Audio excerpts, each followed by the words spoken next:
जय हिंद। आज हम देखेंगे class 12th English Vistas book का chapter number first the third level, तीसरा तल। इस कहानी में चार्ली नाम का एक आदमी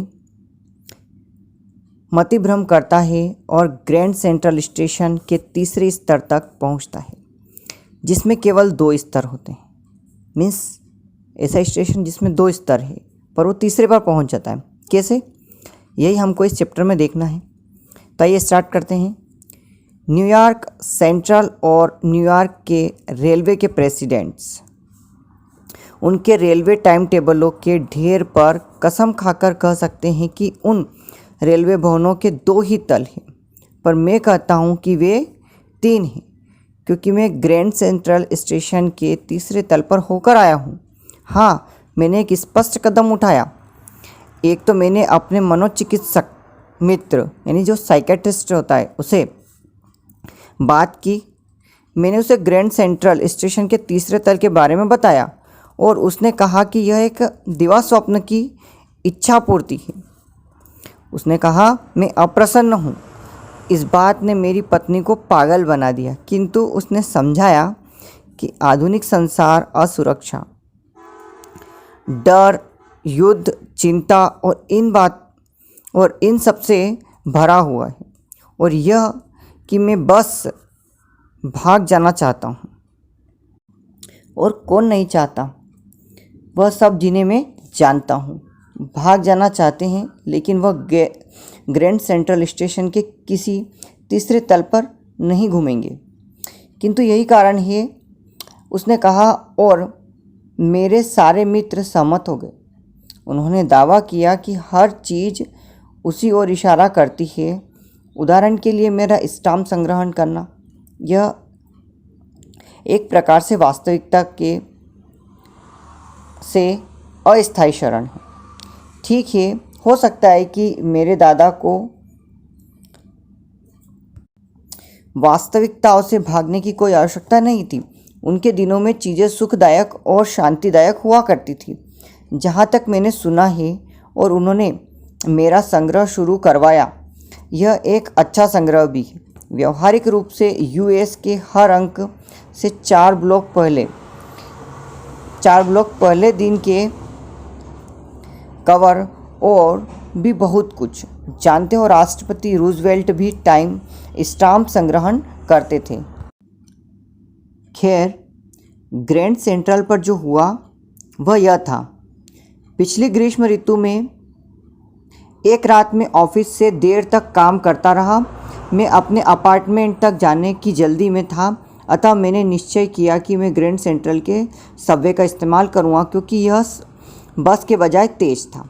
अब मैं नहीं जानता था कि मेरे साथ यह क्यों हुआ। मैं एक साधारण व्यक्ति हूँ जिसका नाम चार्ली है। उम्र 31 वर्ष है और मैं एक भूरे रंग का गैबरडीन सूट और एक स्ट्रॉ हैट एक फैंसी बैंड के साथ पहने था। मैं एक दर्जन लोगों के पास से गुजरा जो ठीक मेरी तरह दिख रहे थे, और मैं किसी चीज़ से बचकर निकलने की कोशिश नहीं कर रहा था। मैं केवल अपने घर, अपनी पत्नी लुइसा के पास जाना चाह रहा था। मैं ग्रैंड सेंट्रल के वेंडरबिल्ट एवेन्यू से मुड़ा और पहली मंजिल की सीढ़ियों से नीचे उतरा, जहाँ से 20वीं सदी के समान ट्रेन पकड़ते हैं। फिर मैं दूसरी मंजिल के लिए और नीचे उतरा, जहाँ से उपनगरीय रेल रवाना होती है। एक मेहराब वाले दरवाजे से अंदर घुसा, जो कि सबवे के लिए जाता है, और मैं रास्ता भटक गया। यह आसान है। मैं ग्रैंड सेंट्रल से सैकड़ों बार अंदर बाहर आता जाता था, किंतु मैं हमेशा नए दरवाज़ों और सीढ़ियों और गलियों से टकराया जाया करता था। एक बार मैं लगभग 1 मील लंबी सुरंग में जा घुसा और रूजवेल्ट होटल की लॉबी में आ गया। दूसरी बार मैं 46th स्ट्रीट पर एक ऑफिस की बिल्डिंग में 3 ब्लॉक दूर आ गया था। कभी कभी मैं सोचता हूँ कि ग्रैंड सेंट्रल एक वृक्ष के समान बढ़ रहा है, नए गलियारों और सीढ़ियों को जड़ों की तरह बाहर धकेला जा रहा है। वहाँ संभवतः एक सुरंग है जिसके शहर के नीचे होने का एहसास अभी किसी को नहीं है। टाइम्स स्क्वायर की तरफ बढ़ रहा है और शायद दूसरे सेंट्रल पार्क की ओर। और शायद क्योंकि वर्षों से कई लोगों के लिए ग्रैंड सेंट्रल निकास है, बचने का एक तरीका है। मीन्स जो ट्रैफिक है उससे बचने का एक तरीका है, जल्दी पहुंच जाता है। शायद इसीलिए मैं भी इस सुरंग में पहुंच गया हूं। लेकिन मैंने इस विचार के बारे में कभी अपने मनोचिकित्सक मित्र को नहीं बताया। गलियारा जिसमें मैं था बाईं ओर कोण बन रहा था और नीचे की ओर तिरछा हो रहा था, और मैंने सोचा कि यह गलत था, मगर मैं चलता रहा। मैं जो सुन सकता था वह केवल मेरे खुद के कदमों की खाली आवाज़ थी और मैं एक भी आदमी के पास से नहीं गुजरा। फिर मैंने एक प्रकार की खोखली आवाज़ अपने आगे सुनी, जिसका मतलब था खुली जगह और बात करते हुए लोग। सुरंग एक तीक्ष्ण बाईं ओर मुड़ी। मैं सीढ़ियों से नीचे गया और ग्रैंड सेंट्रल स्टेशन की तीसरी मंजिल पर पहुंचा। एक क्षण के लिए मुझे लगा मैं वापस दूसरी मंजिल पर आ गया, मगर मैंने देखा कि स्थान छोटा था। वहाँ कुछ ही टिकट खिड़कियाँ व ट्रेन के दरवाजे थे और मध्य में सूचना बूथ पर था, जो लकड़ी का और पुराना दिख रहा था। और बूथ में व्यक्ति एक हरा धूप का चश्मा और लंबे काले दस्ताने पहना था। प्रकाश धुंधला और झिलमिला रहा था। फिर मैंने देखा क्यों वे खुली हुई ज्वाला की गेज बत्तियाँ थीं। फर्श पर पीतल के पीकदान थे और स्टेशन के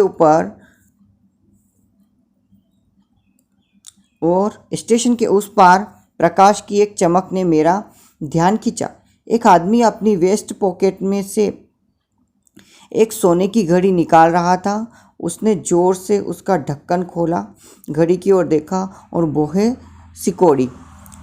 उसने एक डर्बी हैट, एक काला 4 बटन का सूट छोटे किनारों वाला पहना था और उसकी बड़ी काली मोटी मूछें थी। फिर मैंने चारों ओर देखा और पाया कि स्टेशन पर हर व्यक्ति 1890 की तरह कपड़े पहने था। 1890, 1890। मैंने कभी इतनी दाढ़ियाँ, कलमे और फैंसी मूछें अपने जीवन में नहीं देखी थी। एक महिला ट्रेन के दरवाजे से आई। उसने फुग्गे वाली बाहों की ड्रेस और हाई बटन जूतों के ऊपर स्कर्ट पहना था। उसके पीछे डेस्क पर मैंने एक इंजन देखा, एक बहुत छोटा कुरियर और एव्स इंजन, चिमनी के आकार का। और तब मैंने जाना। इसको पक्का करने के लिए मैं न्यूज़पेपर वाले लड़के के पास गया और समाचार पत्रों के ढेर पर एक नज़र डाली। वह द वर्ल्ड था और द वर्ल्ड कई वर्षों से प्रकाशित नहीं हुआ था। मुख्य समाचार राष्ट्रपति क्लीवलैंड के बारे में कुछ कहता है। मैंने पाया कि वह फ्रंट पेज सार्वजनिक लाइब्रेरी की फाइलों में था और वह 11 जून 1894 में छपा था। मैं टिकट खिड़की की तरफ मुड़ा, यह जानते हुए कि यहाँ ग्रैंड सेंट्रल की तीसरी मंजिल पर मैं टिकट ले सकता हूँ, जो लुइसा और मुझे यूनाइटेड स्टेट्स में जहाँ हम चाहे वहाँ ले जाएंगे। वर्ष 1894 में, ठीक है, वो सोचता था कि मैं टिकट काउंटर से टिकट लूँगा और जहाँ चाहूँ वहाँ पर ट्रेवल कर सकूँगा। पर वो कैसी दुनिया होगी? 1894 की दुनिया। और मैं गैल्सबर्ग इलिनॉइस के 2 टिकट चाहता था। कहाँ जाना चाहता था? गैल्सबर्ग इलिनॉइस। क्या आप कभी वहाँ गए हैं? तो वो हमसे क्वेश्चन कर रहा है कि आप कभी वहाँ गए हैं क्या। वह अभी भी एक अद्भुत शहर है जहाँ पुराने बड़े फ्रेम वाले घर, विशाल लॉन और असाधारण वृक्ष हैं जिनकी शाखाएं सिर के ऊपर मिलती है और सड़क की छत बन जाती है। मीन सड़क के दोनों साइड पेड़ लगे हैं और आपस में मिल जाती है जिससे एक छत की तरह दिखती है। और 1894 में गर्मी की शामें दुगनी लंबी होती है और लोग बाहर अपने लॉन में बैठते हैं। आदमी सिगार पीते हैं और शांति से बातें करते हैं। महिलाएं पाम वृक्ष के पत्तों से पंखे बुनती है। चारों ओर जुगनू उड़ते हैं। एक शांतिपूर्ण दुनिया। वहाँ जाना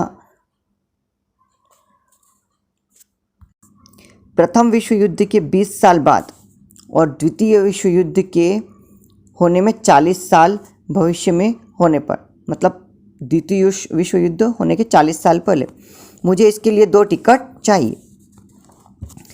क्लर्क ने किराया देखा।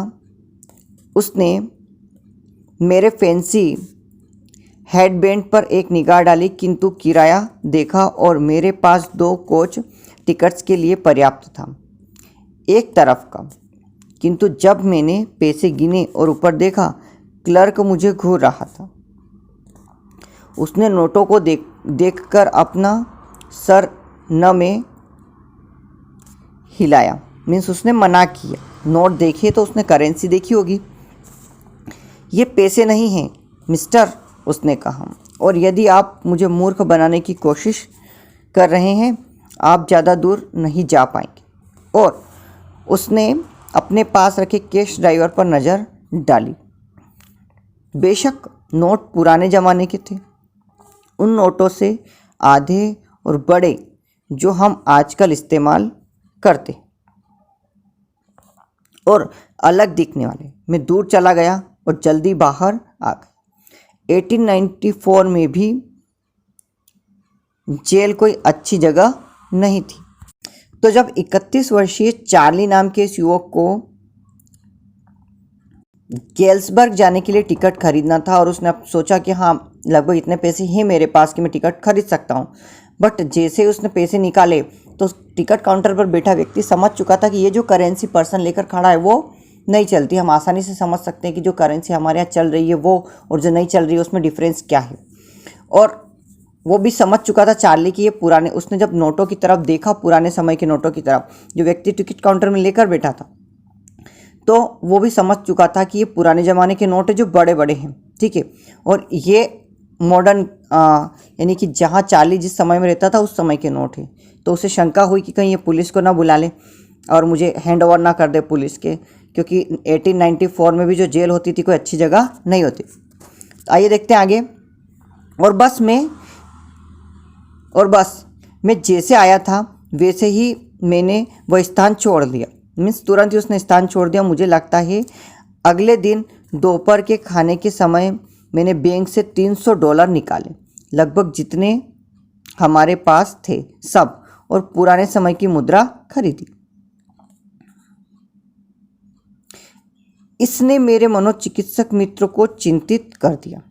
अच्छा, जब इसने अपनी नई मुद्रा देकर पुरानी मुद्रा खरीद ली, जिससे जो उसका साइकेट्रिस्ट फ्रेंड है वो थोड़ा चिंतित हुआ। आप किसी भी सिक्कों के व्यापारी से पुरानी मुद्रा खरीद सकते हैं, मगर आपको प्रीमियम देना होगा। मेरे $300 के बदले मुझे पुराने ज़माने के 200 से भी कम मिले, मगर मैंने परवाह नहीं की। 1894 में अंडे 13 सेंट में 1 दर्जन आते थे। सेंट भी एक करेंसी होती है, जैसे हमारे यहाँ रुपया और पैसा चलता है वैसे। किंतु मैं कभी उस गलियारे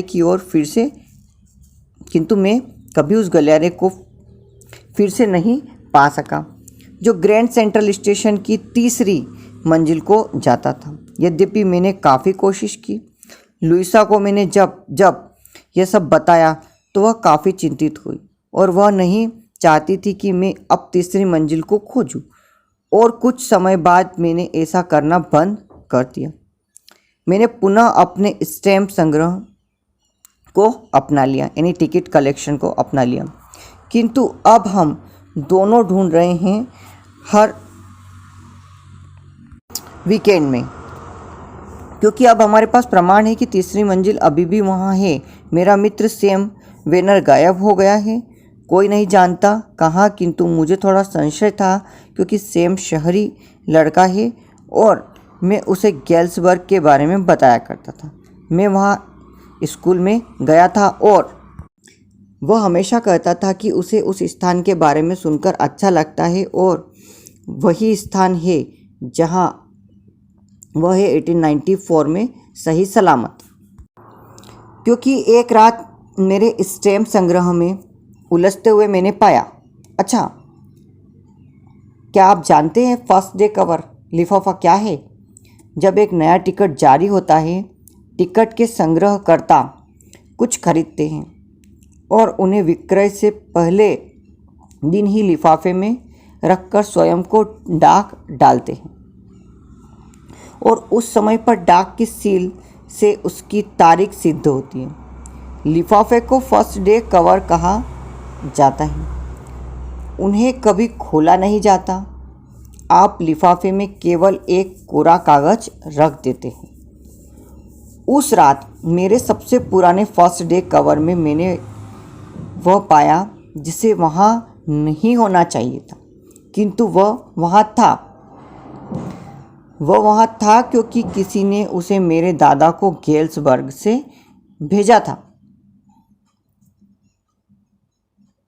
यही वो पता था जो लिफाफे पर था और वह वहाँ 18 जुलाई 1894 से था। डाक की सील ने यह बताया, फिर भी मुझे यह बिल्कुल याद नहीं है। स्टैम्प 6 सेंट का था, हल्का भूरा। राष्ट्रपति गारफील्ड की तस्वीर के साथ। स्वाभाविक रूप से जब डाक में यह लिफाफा मेरे दादा के पास आया, यह सीधे उनके संग्रह में चला गया और वहीं रहा जब तक मैंने इसे बाहर नहीं निकाला और खोला। कागज़ कोरा नहीं था, उसमें लिखा था। अब जिस तरीके से लेटर लिखा होता है उस तरीके से लिखा है। 941 विलार्ड स्ट्रीट, गैल्सबर्ग, इलिनॉइस, जुलाई 18, 1894। चार्ली, जैसे हम लिखते हैं ना डियर करके, वैसे यहाँ चार्ली लिखा है। मैं कामना कर रहा था कि तुम सही हो, फिर मुझे विश्वास हो गया कि तुम सही थे। और चार्ली, यह सच है, मुझे तीसरी मंजिल मिल गई। मैं यहाँ 2 हफ्तों से हूँ और इस वक्त गली में डेली के घर पर कोई पियानो बजा रहा है और वे सब बाहर आंगन में सिंग नेली होम गा रहे हैं, एक सॉन्ग है, और मुझे लेमोनेड के लिए आमंत्रित किया गया है।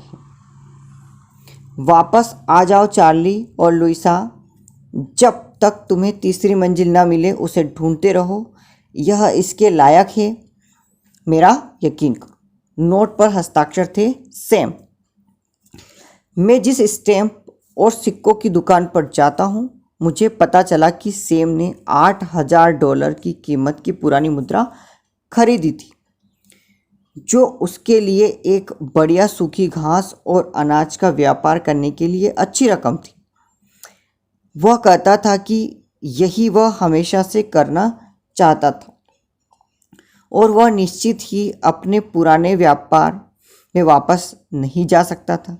गैल्सबर्ग, इलिनॉइस में 1894 में तो नहीं, उसका पुराना व्यापार। क्यों? सैम मेरा मनोचिकित्सक था।